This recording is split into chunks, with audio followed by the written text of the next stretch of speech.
เราจะไปวัดคณิกาผลอ่ะบอกเลยนั่นคือจุดเริ่มต้นที่เขาจะทำบางกอกคณิกาสิ่งสถิตกะหรี่เข้าหนูเลยค่ะอุ้ยรอดมากเธอมีเรื่องเมาเกี่ยวกับกองใช่ปะแบบมาอะไรอ่ะมึงเคยแบบไปอยู่ในตรงไหนแล้วมึงรู้สึกว่ากูจะไปทางไหนดีปะทำไมอ่ะไม่ดีนะอ๋อแล้วไอ้เด็กก็ยังชอบแกล้งพี่นกชัดชัยด้วยจริงจริงฟ้าก็แซ่บสายตาเธอเปลี่ยนนะสายตาเป็นแบบแซ่บหรือว่าตอนนี้เธอโสดอ่ะเธอมีใครที่เธอแบบเอ้ยน่ารักหวานอย่างนี้มีไหม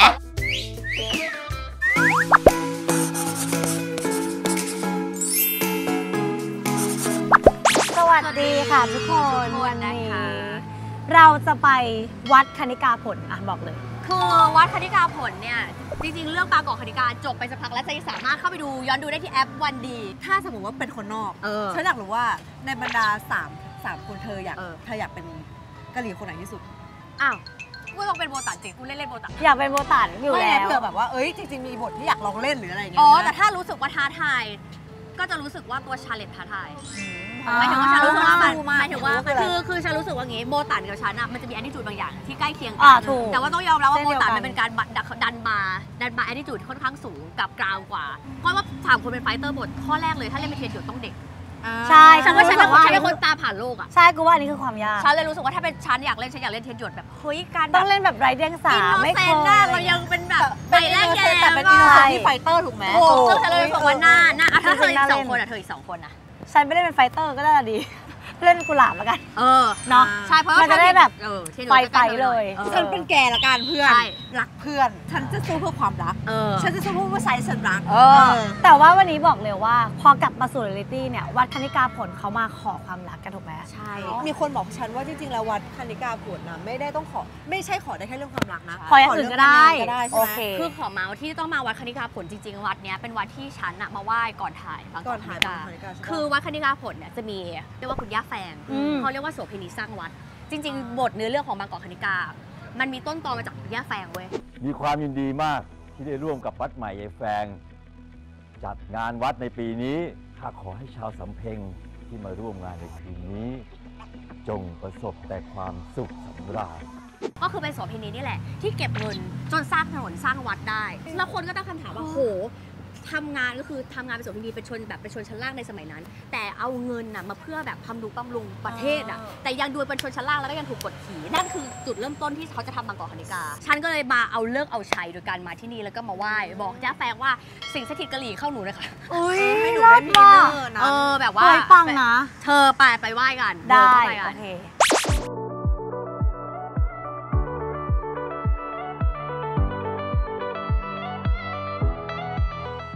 นี่ไงเจอแล้วชุดไหว้คุณย่าแฟงชุดละ100 บาท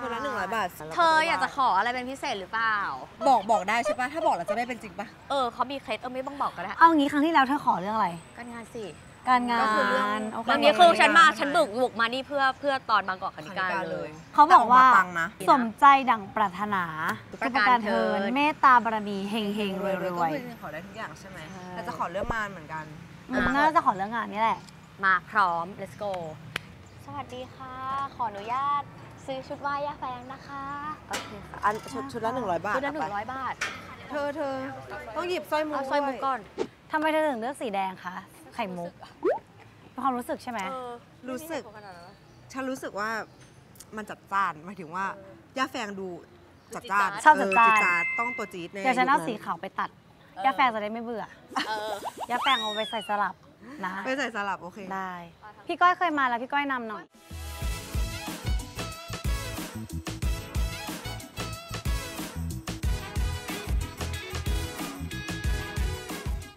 ทำไมทุกคนดูเงียบๆใช่อธิษฐานว่าหมายถึงว่าฉันบอกเขาว่าอยากบอกอะไรฉันให้บอกใช่ว่าดีกลางๆเหมือนบอกเขาเรียกว่าอะไรบอกความเป็นไปของมนุษย์คอนเทนต์แปลว่าอะไรเขาบอกว่าฉันเหมือนต้นไม้จะได้รับบทลาบก็ยังได้นะแต่ลูกยังไม่มานะตอนนี้ที่มีคือพี่น้องกับเพื่อนนะอย่าตัดช่องน้อยแต่พอตัวเหมือนค่อยๆไปแล้วก็จะเป็นไปตามกิจการที่ต้องการคือไม่ได้ดีแต่ก็ไม่ได้แย่เหมือนกันของบอกแฟงก็บอกแฟงของฉันคล้ายๆของก้อยคือบอกแฟกตอนแรกเปิดมาดีบอกว่าใบที่7เสร็จทุกเป็นสุขขีใช่ปะมีบ้านเรือนเพื่อนกินก็คือมีเพื่อนอะไรใดๆแล้วก็แต่ตัวนี้มีกรรมไม่สำราญจึงให้ทำบุญแล้วก็บอกว่า อย่าอ้อมโอบโลภมากจะยากนาน แต่บอกว่าถามหาลาบใบนี้ว่าดีจริงนะ ของกูเลย เอาอย่างนี้เลย ถึงว่ามึง ก็วางไว้เลย เราก็ค่อยๆเล่าไงจะได้เล่าทีเดียว โอเค ก็คือไม่มีอะไรดีเลย ไม่เป็นไรดีไม่เป็นไรเดี๋ยวแปะ แต่ว่าเวลาไม่ดี เดี๋ยว ก็ แปะ คือไม่มีอะไร แต่ว่า ค่ะ ไม่ ไม่ มี มี อะ อะไร ไรมากเราก็ เดี๋ยวส่งไปให้ วางว้คือจริงๆแล้วมีเคสด้วยคือไม่ดีเสี่ยงใหม่ก็ได้ หรือจะวาง ใช่ ไว้เฉยๆก็ได้ จริง ๆ เป็นอย่างนั้น ไม่เป็นไรก็ถือว่าเป็นเตือนละกัน เป็นเตือนเวลาไม่ดีก็คือแค่เตือน โอเค โอเค แต่ว่าจริงๆแล้ววันนี้เราจะมานั่งเมากันสักนิดนึงว่าเฮ้ยถ้าพูดเรื่องของเซ็กเวิร์กเกอร์เรื่องของโสเภณีไหนๆก็เล่นกันมาแล้วไหนๆก็เธอก็ไปเปลี่ยนชุดไทยมาแล้วมีแอตติจูดยังไงเกี่ยวกับสิ่งนี้บ้าง โอเค เดี๋ยวไปหาที่นั่งเมาส์ไป ไปค่ะ ไปคุยว่าคุณก็เล่นละคร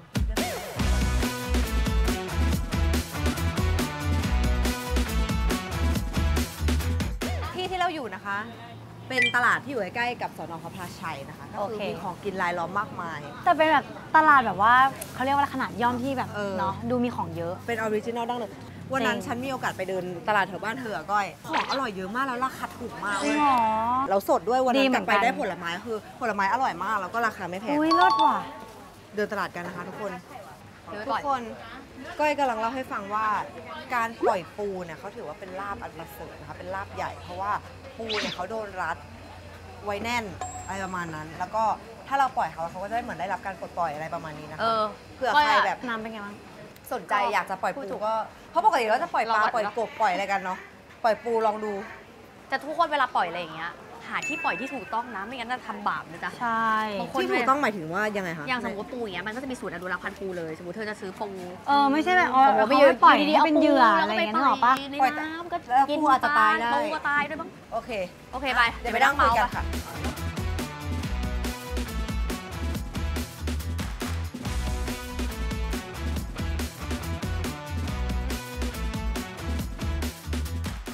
มาตอนนี้เราอยู่ร้านชื่อว่าทรงเต๋อมานั่งเมาส์ซึ่งเป็นร้านที่ไม่ไกลจากวัดคาริกาผลนะคะ แต่บรรยากาศเหมือนคานิก้าเลยนะ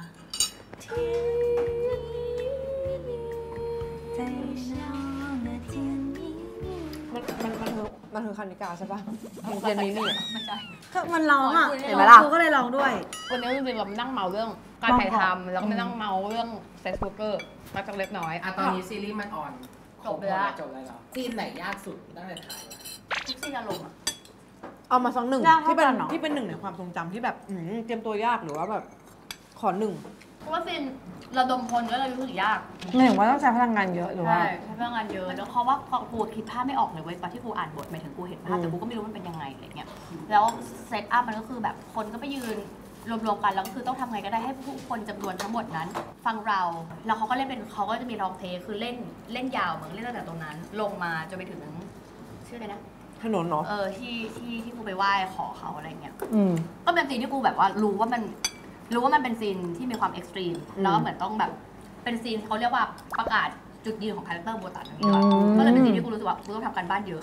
สำหรับกูก็ถือเป็นซีนใหญ่ เป็นซีน ถือเป็น ใหญ่ ซีนที่ใหญ่ของโบตันอะไรเงี้ย ฉันอยากรู้ว่าเธอมีการไปแบบว่าแถวถนนซอยพัดพงษ์ป่ะ ไปเป็นคาวบอยกับซอยพานิยะมึงชื่อซอยอะไรวะเพื่อน อืม แถว ซอยอะไร คณะเราอ่ะ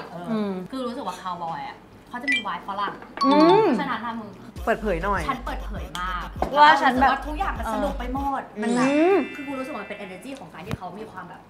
ฮัลโหลแบบเข้ามาหา Welcome เวลคัมมาก ในขณะที่อีกที่หนึ่งอ่ะ ไม่ใช่ เขาก็จะนั่งอยู่ข้างหน้าเรียงๆกัน มึงจะมาเนี่ย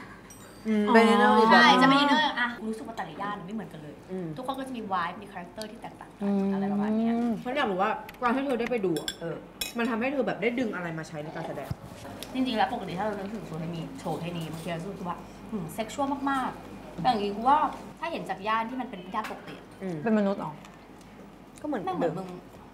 เป็นพนักงานนวดคนหนึ่ง ม เขาก็แค่นั่งแล้วก็คุยกับเพื่อน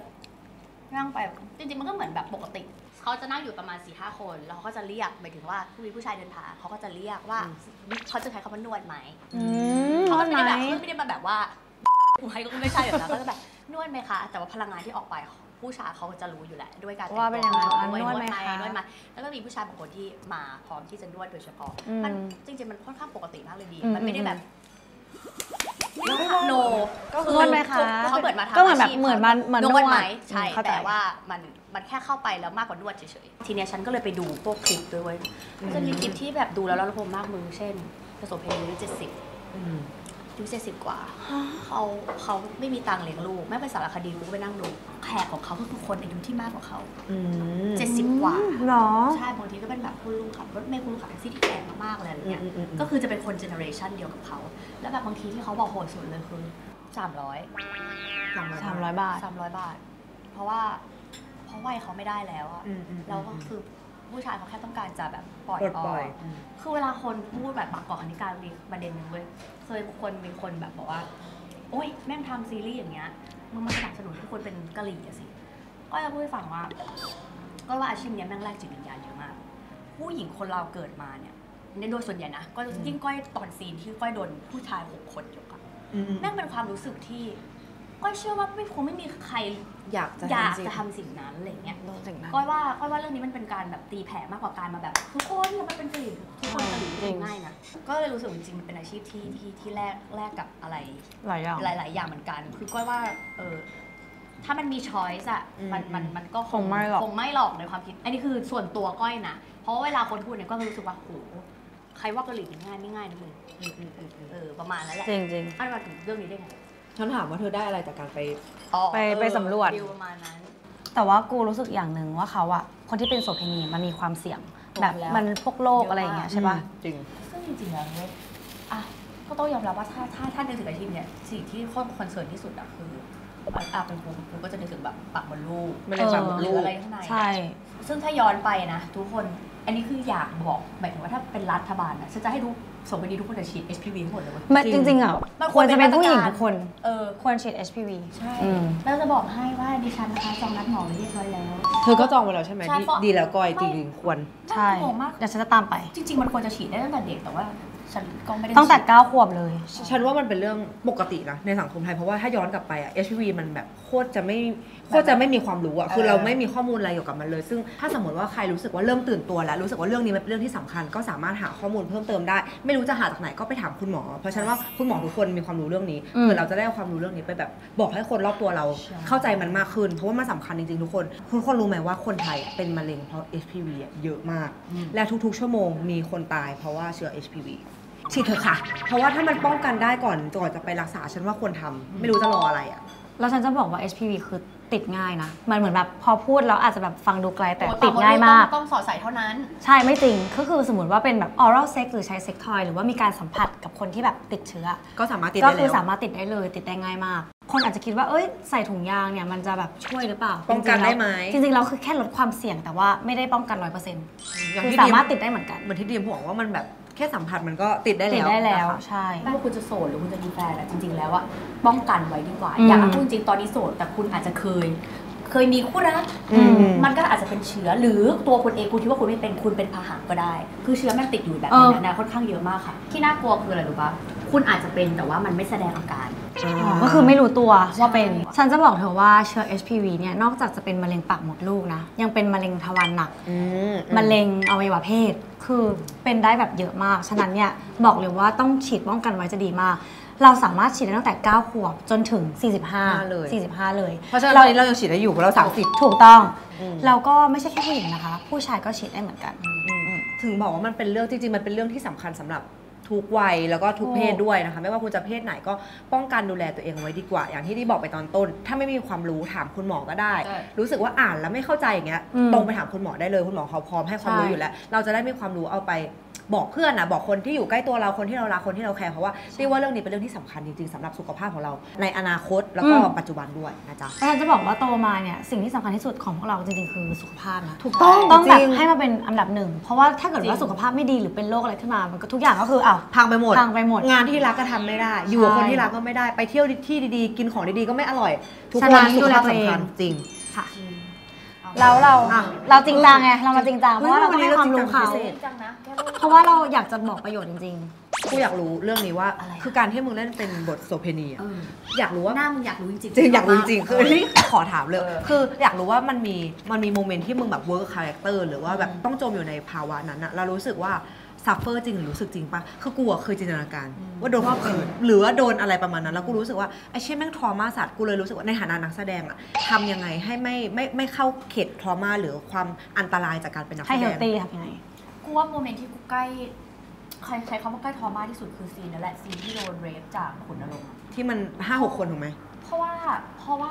กูอะพรีแพร์มาประมาณนึงแล้วว่ากูต้องเจอสิ่งนี้ อืม แต่โมเมนต์ที่ผู้ชายยกตัวมึงอะมันขึ้นพร้อมกัน 6 คนอะแล้วกูใส่เซฟหมายถึงว่าตัวกูใส่เซฟไว้ใช่ปะ แต่มันก็รู้สึกโดนดึงออกอยู่ดีถูกปะ ใช่คือมันต้องโดนดึงออกแล้ว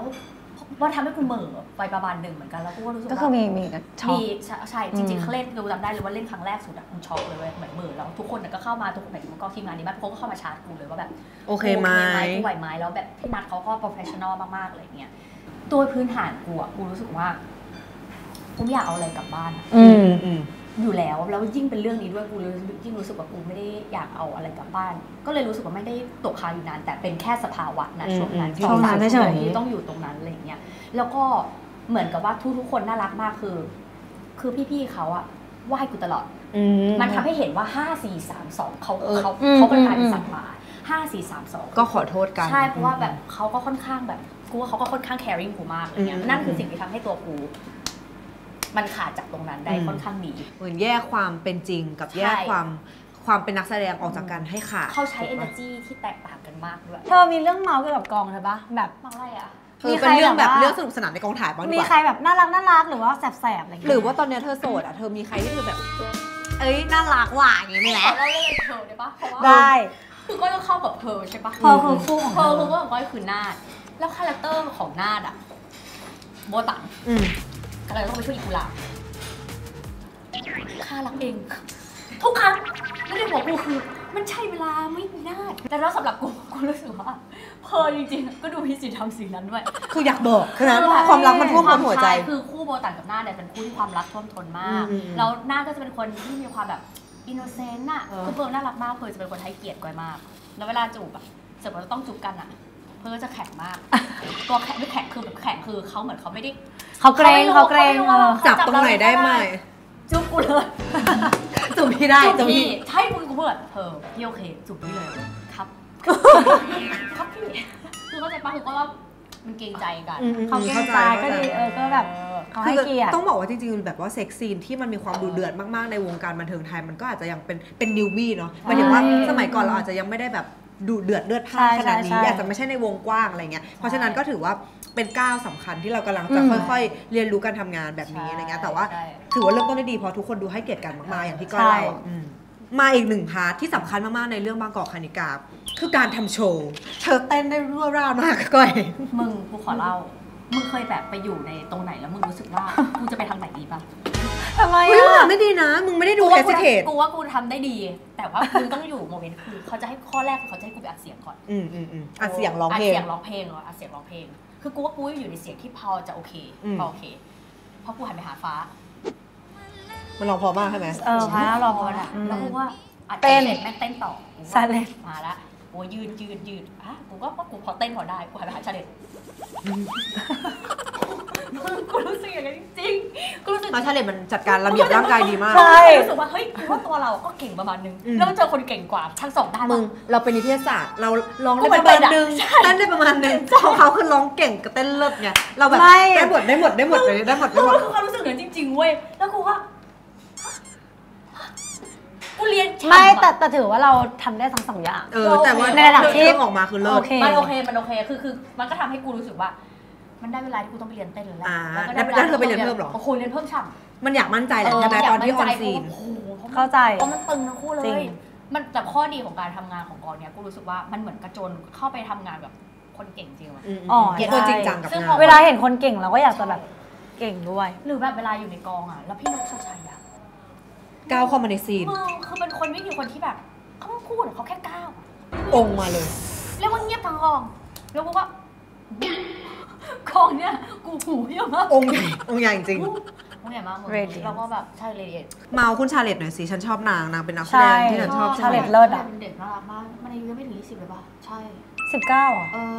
แล้วจะรู้สึกว่าเก่งทุกเรื่องเก่งทุกด้าน มีคนสวรร เอ ค์ อดูเป็นเด็กเก่งจริงว่ะ เก่งแล้วนางน่ารักมากคุณแม่ก็จะมาอยู่ที่กองตลอดแม่เหมือนฉันมีแม่อีกคนนึงอะแม่ก็จะแบบเห็นว่าฉันทำงานหนักแม่ก็ซื้อหนังสือไม่ฉันฉันเลยก็ซื้อหนังสือไม่ฉันหนังสือพูดว่าอะไรรู้ป่ะ พัก จง บ้าง มี นะ ความสุขใช่มึงแล้วมีวันหนึ่งเว้ยกูจะเป็นประจำเดือนแม่จับกูแล้วพูดว่าพักบ้างนะกูร้องไห้แม่ช็อกกูร้องไห้เฮ้ยชาเด็กก็ตกใจ พี่ก้อยเป็นไร ใช่แม่ก็พูดว่าอย่าร้อง เหมือนแม่ เหมือนแม่ทำให้ร้อง ใช่แม่แบบโอเวอร์เวมก็เลยร้องสองก็คือรักบ้านนี้มากแบบ น่า นิ รั สั ก ยดีน่ารักอะไรเงี้ยอ๋อแล้วฉันก็เลยชอบแกล้งพี่นกชัดชัยด้วย ใช่ ฉันก็เลยเข้าฉันก็เลยเข้าทีมด้วยเพราะฉันชอบพี่นกชัดชัย หลอกแล้วแกล้งยังไงแกล้งให้เขาแบบ พี่นกทำนี้ พี่นกก็เล่นด้วย จริงเหรอ แล้วฉันกับจริงอิงฟ้าก็แซ่บก็จะพูดแค่นี้ละกันคืออิงฟ้าในมุมข้างนอกอิงฟ้าก็จะ เธอสายตาเราเปลี่ยนนะสายตาเป็นแบบแซ่บ ถ้าพูดถึงฉันมองเขาไปฉันก็รู้สึกว่าอิงฟ้ามีความมาชัวร์มีความพูดไม่เยอะพูดน้อยอะไรแบบนี้ คือจริงๆเขาเป็นน้องเราแต่ว่าเขารู้โตกว่าหมายถึงว่า ใช่ ฉันจะรู้สึกว่า อยากจะยกมือไหว้ตลอดเวลา เขาดูแบบกราว คือว่าฟ้ามาชวนจริงแล้วว่าฟ้าผ่านชีวิตแต่จะแบบจริงๆฟ้าก็เป็นเด็กตลกคนหนึ่ง หรอ ว่า เรียกตลกเลยใช่ปะ สาบานได้เลยไม่เคยรักใครเท่าเธอมาก่อน ก็ปั่นอยู่ ถ้าเทียบกับเธออะ คนละทาง แต่ก็แบบจี๊ดจ๊าดเราใช้คำนี้จี๊ดจ๊าดแบบอาจจะเล่าคำจี๊ดจ๊าดได้ไหม จิตใจยังไงก็ไปจินตนาการเราเอง จี๊ดจ๊าดอยู่อะไรอย่างเลยรู้สึกว่าคนนี้มันแลกอะไรมาเยอะมากแล้วก็ชอบบอกว่าย้ายมันมีความสุขค่ะย้ายมันมีความสุขก็รู้สึกว่าทุกๆอย่างที่ฟ้าได้มาวันนี้ก็ต้องขอบคุณตัวเองแล้วก็ผลทางคนนี้มันอีกไกลแต่ก็ขอให้เป็นอีกไกลที่ดูแลตัวเอง ก็ขอให้ฟ้าได้ทำงาน ใช่ ที่ตัวเองรักแบบมีความสุข แล้วก็สุขภาพแข็งแรงด้วย โหด แต่ผลงานน่าจะแบบปังๆอีกเยอะ ใช่โอ้โห เราดูเรื่องที่ฉันทำกับนางอ่ะที่กำลังจะมาที่เปิดตัวจริงๆเปิดตัวไปแล้ว Paradise of Throne ป่ะ Paradise of Throne โปรเจกต์หนังที่เขากำลังเล่นกับคุณเจฟซาเตอร์ฉันมีโอกาสไปเป็นเบื้องหลัง บอกเลยว่าปังสุดๆอันนี้เดี๋ยวปังสุดๆกรีดเลือดออกมาเป็นเลือดกรีดมันเลือดเลย รอดูเลยนะคะทุกคน ประมาณนี้ โอเค นี่ก็คือเรื่องราวที่เกิดขึ้นในบางกอกคณิกาแบบประมาณนึงแล้วกัน ใช่ อาจจะไม่ทั้งหมดเพราะทั้งหมดก็คงเล่ากันยาวนะคะ ใช่แล้วล่ะค่ะ แต่ก็จริงๆก็ฝากซีรีส์ด้วยสามารถดูย้อนได้ที่แอปวันดีกับอีกอย่างหนึ่งก็คือก้อยว่าอาชีพเนี่ย ส่วนตัวนะก้อยว่ามันควรถูกกฎหมายเพราะมันลดรายได้เยอะมากเลยอะอาชญากรรม ลดปัญหาสังคม ลดปัญหาสังคมได้เยอะมากเพราะจริงๆแล้วมันมีอยู่ในประเทศเราที่ค่อนข้างชัดเจนมากๆ ถึงแม้ว่าหลายๆคนจะบอกว่าไม่มีแต่ก้อยรู้สึกว่าเมื่อมันมีเราควรจะมองเห็นปัญหาอย่างแท้จริงแล้วก็เข้าไปจัดการอันเนี้ยก้อยรู้สึกว่า encourage มากๆ นะคะแล้วก็อย่างที่บอกสมมติว่าวันหนึ่งมันถูกกฎหมายมันก็จะมีมาตรการในการควบคุมดูแลความ โลก ใช่ ป่ะเรื่องโลกเรื่องของอาชญากรรมพุ่งตรงภาษี ต่างประเทศหมายถึงว่าอินคัมจากอาชีพเนี่ยในประเทศเราเยอะมาก เพ ราะก็ต้องยอมรับว่ามันเป็นความต้องการปกติ ของ ธรรมชาติ มนุษย์ ที่มันก็นั่นแหละได้เขาเรียกว่าถูกปลดปล่อยได้อย่างถูกกฎหมายแล้วกัน ถูก นะคะแล้วก็อย่างเมื่อกี้ที่เราเคยพูดกันไปตอนต้นเทปเรื่อง HPV ใช่ ถ้าสมมติว่ามันมีมาตรการการดูแลอาชีพนี้ที่อย่างถูกต้องมันอาจจะมีการแบบทุกคนต้องฉีดสิ่งนี้ฉีด HPV ทุกคนเลยมันก็จะทำให้การแพร่ระบาดของโรคลดน้อยลงแน่นอน ถูกต้อง นะคะก็ฝากเอาไว้ใครที่แบบว่ามีโอกาสที่จะได้ฉีดก็ไปหาฉีดกันไปจองคิวเพื่อตัวเองแล้วเพื่อคนรอบข้างด้วยนะคะเฮ้ยฝากร้านนี้อีกสักทีคือตอนนี้กินกันไปจนจะหมดแล้วนะคะอีก ทรง ที เต๋อ อยู่แถวย่านเขาเรียกว่า MRT วัดมังกรถูกไหมเป็นแบบอาหารมีความกึ่งจีนกึ่งไทยนะคะรสชาติเข้มข้นแล้วก็บรรยากาศดีมากมีความย้อนยุคเล็กๆมานั่งเหมือนโรงน้ำชาเบาๆถ่ายรูปได้ ถ่ายรูปได้ เดี๋ยวถ่ายรูปดีกว่า กูถามอันนี้เป็นประเด็นสังคมเคยมีคนถามกูนี่เว้ยถามพวกมึงสองคนว่าคิดยังไงเขาบอกว่าถ้าในเด็กเจเนอเรชันหลังหมายถึงเขากลัวปัญหาว่าสมมติว่าเรา encourage ให้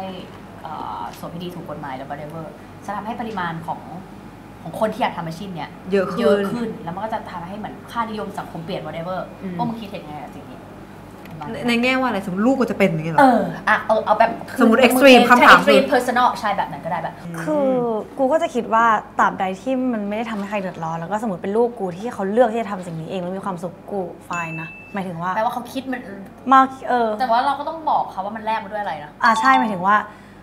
กูว่าเราถ้าเกิดว่าเกิดมาเป็น